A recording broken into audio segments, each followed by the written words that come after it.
them generally man by man, according to the script. Here is the scroll of every man's name thought fit to play or instance for the Duke and Duchess sometime day and night. First, good Peter Quince, say what the play treats on, then call your actors, and so grow to a point. Mary, the play is the most lamentable comedy and cruel death of Pyramus and Thisbe. A very good piece of work, I assure you, and a merry. Masters, spread yourselves. Now, good Peter Quince, call forward your actors by the scroll. Answer as I call you. Nick Bottom, the Weaver. Here. Ready. You are set down for Pyramus. Is Pyramus a lover or a tyrant? A lover that kills himself most gallant for love.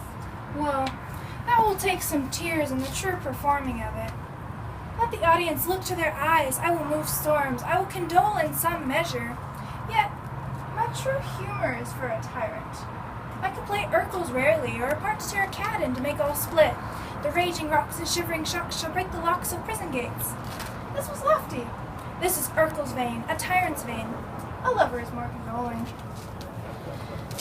Francis Flute, the bellows mender. Here, Peter Quince. You must take Thisbe on you. What is this? A wandering knight?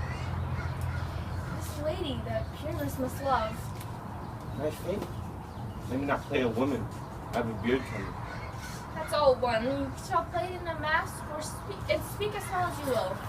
And I may hide my face. Let me play Thisbe too. I will speak in a monstrous little voice. Thisbe, Thisbe, thy Pyramus lover dear, thy Thisbe dear, lady dear. No, you must play Pyramus and Flute, you Thisbe. We'll proceed. Tom Snout, the tinker. Here, Peter Quince. You, Pyramus' father, myself, Thisbe's father, and Snug the joiner, you the lion's part.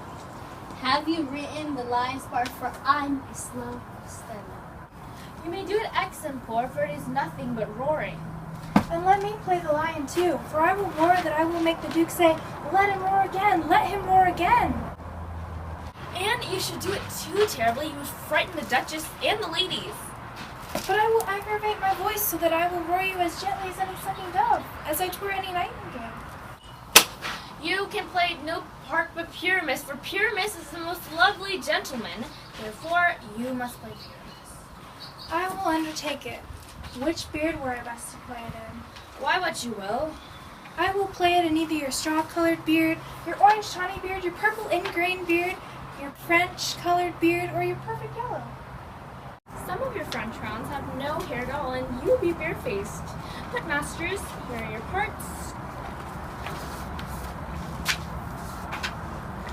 Con them by tomorrow night. Meet me in the palace wood, a mile without the town. By moonlight, there we will rehearse. I pray you fail me not. There we will rehearse, most obscenely and courageously. At the Duke's Oak we meet. Enough! Cut or hold bowstrings. Are we all met? Pat, here's a marvelous, convenient place for our rehearsal. This green plot shall be our stage, and we'll do it in action as we'll do it before the Duke. Peter Quince. What sayest thou, Bully Bottom?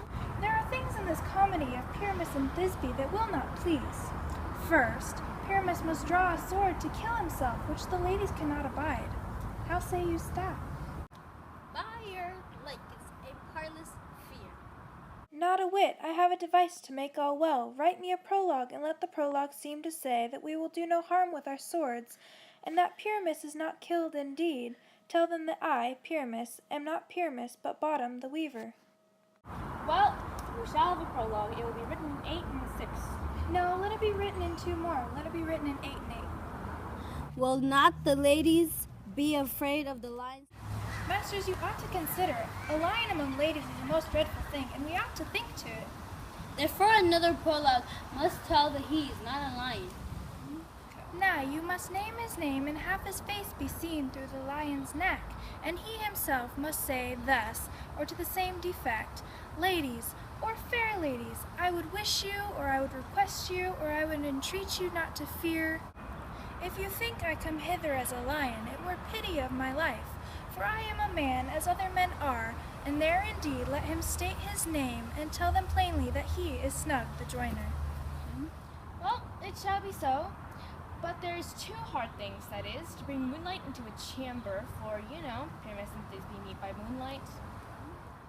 A calendar, look in the almanac. Find out moonshine. Yes, it doth shine that night. Leave a casement of the great chamber window open, and the moon may shine in at the casement. Aye, or else one must come in with a lantern and say he comes to disfigure the person of moonshine. Then there's another thing. We must have a wall in the great chamber for Pyramus and Thisbe talk through the chink of a wall.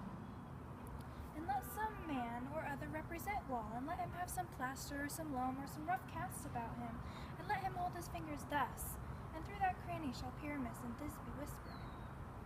If that may be, then all is well. Come, every mother's son, and rehearse your parts. Pyramus, you begin when your part is spoken. Enter into that break, everyone according to his cue. Been homespun how we swagging here, so near the cradle of the fairy queen. What? A play toward. I'll be an auditor and actor too, perhaps, if I see cause. Speak, Pyramus. Thisbe, stand forth. Thisbe, thy flowers of odious savor sweet. Odors. Odor savor sweet. So hath thy breath, my dearest Thisbe dear. By hark, a voice. Stay thou but here a while, and by I will to thee return.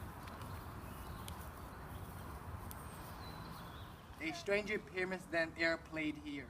Must I speak now? Aye, marry must you, for you must understand he goes but to see a noise that he heard and is to come again. Most radiant Pyramus, most lily-white of hue, of color like the red rose on triumphant briar, most brisky juvenile eke, most lovely Jew. As true as the truest horse that yet would never tire, I'll meet thee, Pyramus, at Ninus' tomb. Ninus too, man, why you must not speak that yet. That you answer Pyramus, you speak all your part at once, cues and all. Pyramus, enter, your cue is past. It is never tired. Oh, as true as the truest horse that yet would never tire. If I were fair, Thisbe, I were only thine. Oh, monstrous, we are haunted. Fly, masters, help! Why do they run away? This is knavery of them, to make me afeard. Bless thee, bottom, bless thee, thou art translated. I see their knavery. This is to make an ass of me, to fright me if they could. But I will not stir from this place. I will walk up and down here, and I will sing, so that they will hear I am not afraid.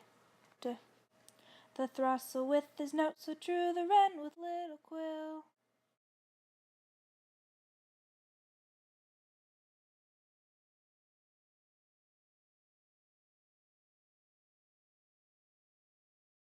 What is this? A wandering night?